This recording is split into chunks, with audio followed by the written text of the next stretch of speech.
International news. The Iraqi military announced the death of Izzat al-Duri, a former aide to late Iraqi President Saddam Hussein, in an operation in Salah ad-Din province.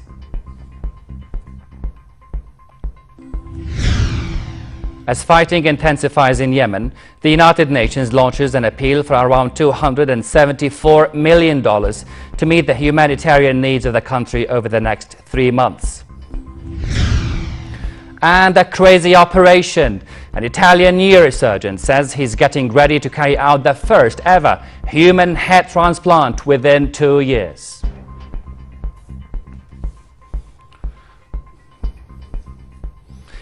Good evening and a very warm welcome to the news. The Iraqi military announced the death of Izzat al-Duri, a former aide to late Iraqi President Saddam Hussein and the leader of Iraq's insurgency, in an operation in Salah ad-Din province.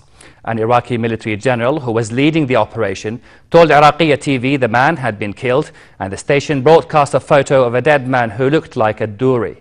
Al-Duri was known as the king of clubs in the US military's card deck of 55 most wanted Iraqis. The governor of Salah ad-Din province told Al-Arabiya television the killing of al-Duri was a major victory for those involved in the operation. Baghdad has mounted an offensive against Daesh militants and former Ba'athists, once loyal to Saddam Hussein, to retake territory in Iraq's Sunni heartland captured by insurgents last summer.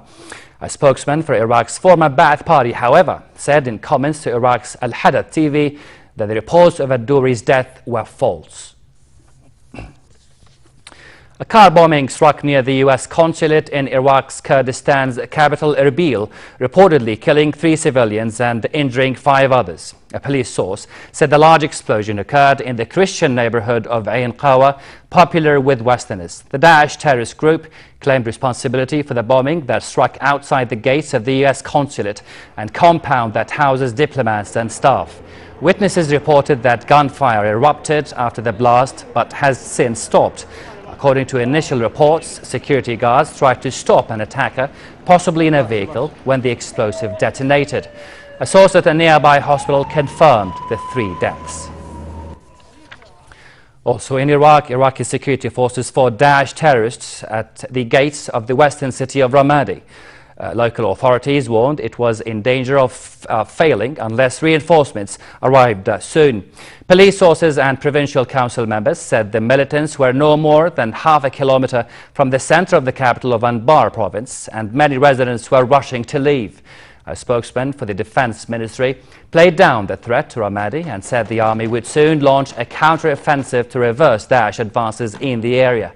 The Daesh militants have been making inroads near Ramadi since last week, when the government announced a new offensive to recapture Anbar, large parts of which the terrorist group has held for the past year.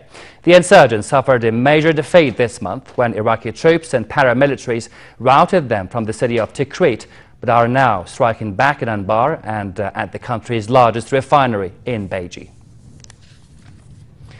The US-led coalition have launched 21 airstrikes against Daesh terrorists in Iraq and Syria since early yesterday.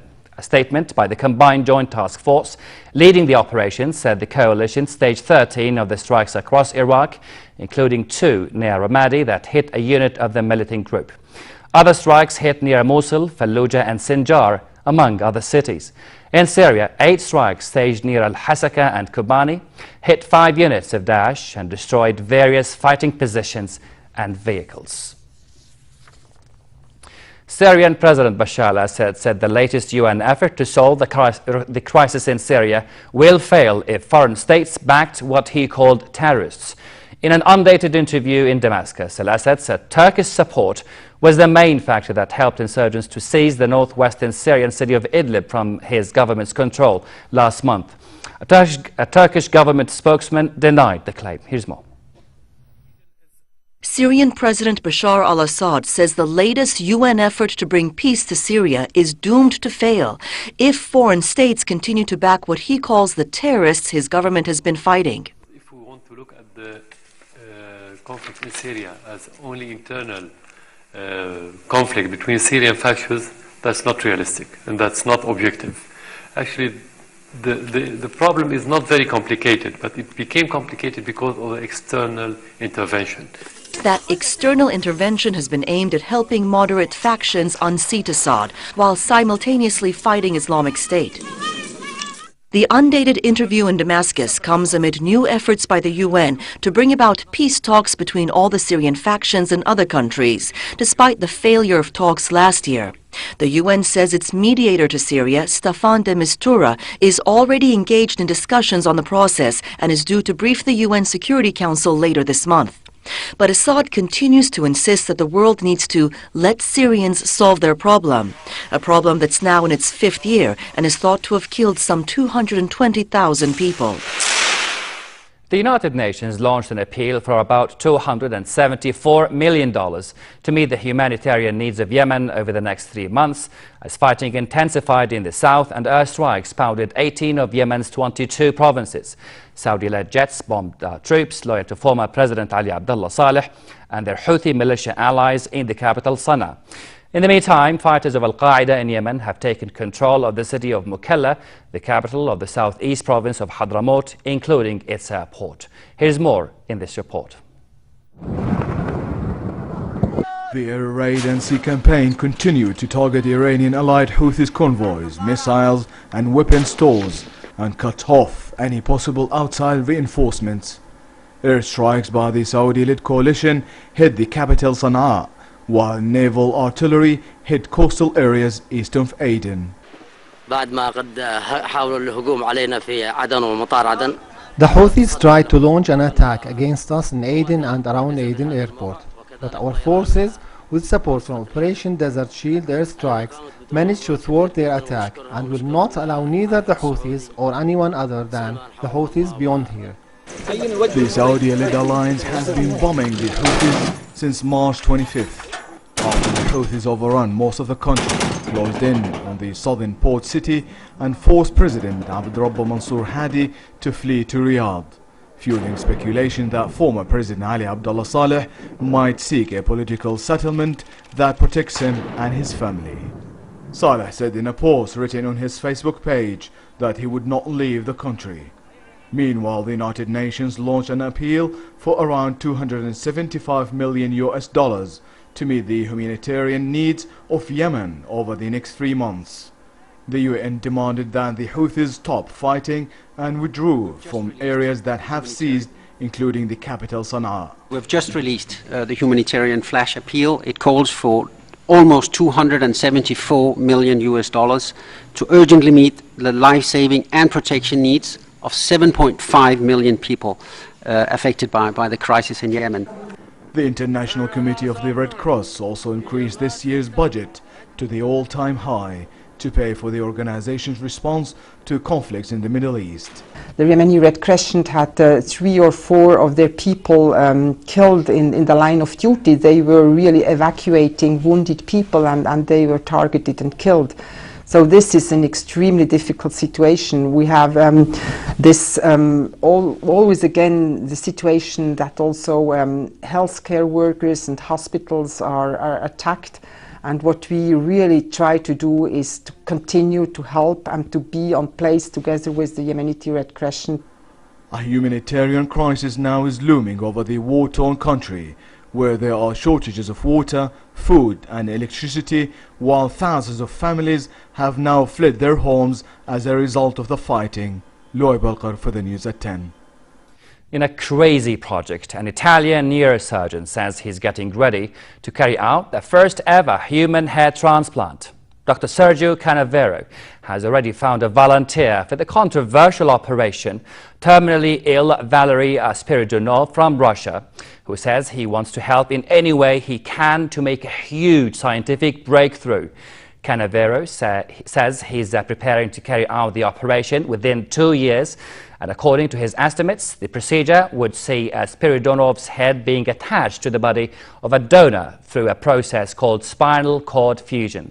It's an operation which will require a team of more than 100 medical workers and could take up to 36 hours to complete. According to Canavero's calculations, the operation would cost around $15 million and would take place either in China or the US. Questions remain over the feasibility and the ethics of the operation. The real issues are when we get down to the physiology. of the situation. And one of the problems that's been brought up is the inability to heal a severed spinal cord, which is what would happen if you cut a head off and put it on a different body. You would try to fuse that spinal cord together. Now, our current technology doesn't allow for that healing to occur.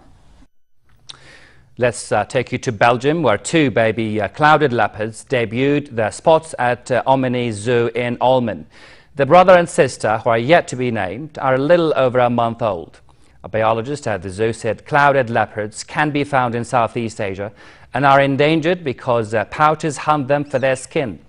Clouded leopards are known for their big spots that resemble clouds and their expert skills at climbing. Bearing large canines, they have been lovingly nicknamed the saber-toothed cat.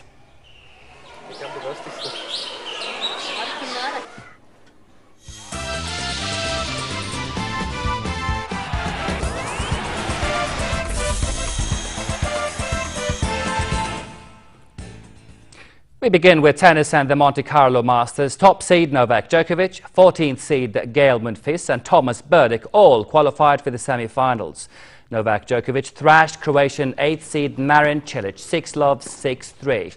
Frenchman Monfils beat Bulgarian 9th seed Grigor Dimitrov 6-1, 6-3, who had beaten defending champion Stanislas Wawrinka. And Thomas Berdych reached the semi-finals when Canada's Milos Raonic retired with a foot injury as the Czech led 5-2. Gael Monfils will face Thomas Berdych in the semi-finals, while Novak Djokovic will meet either Rafael Nadal or David Ferrer, who are playing later today.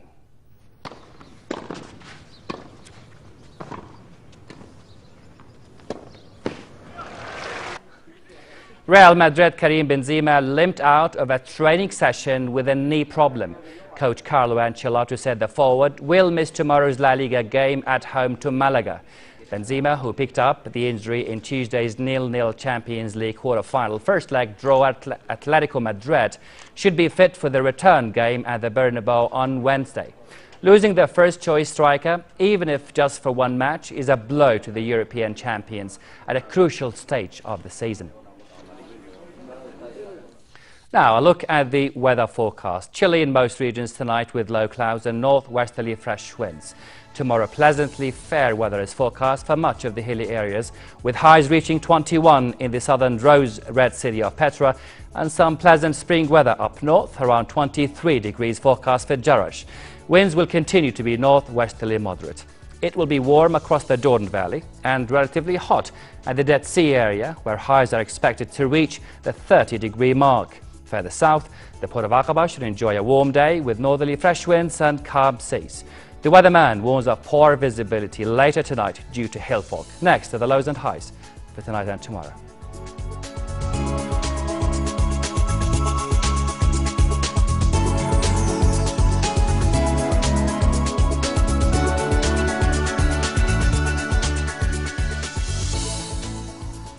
To close our top stories once again. The Iraqi military announces the death of Izzat al-Duri, a former aide to late Iraqi President Saddam Hussein, in an operation in Salah ad-Din province. As fighting intensifies in Yemen, the United Nations launches an appeal for around $274 million to meet the humanitarian needs of the country over the next 3 months.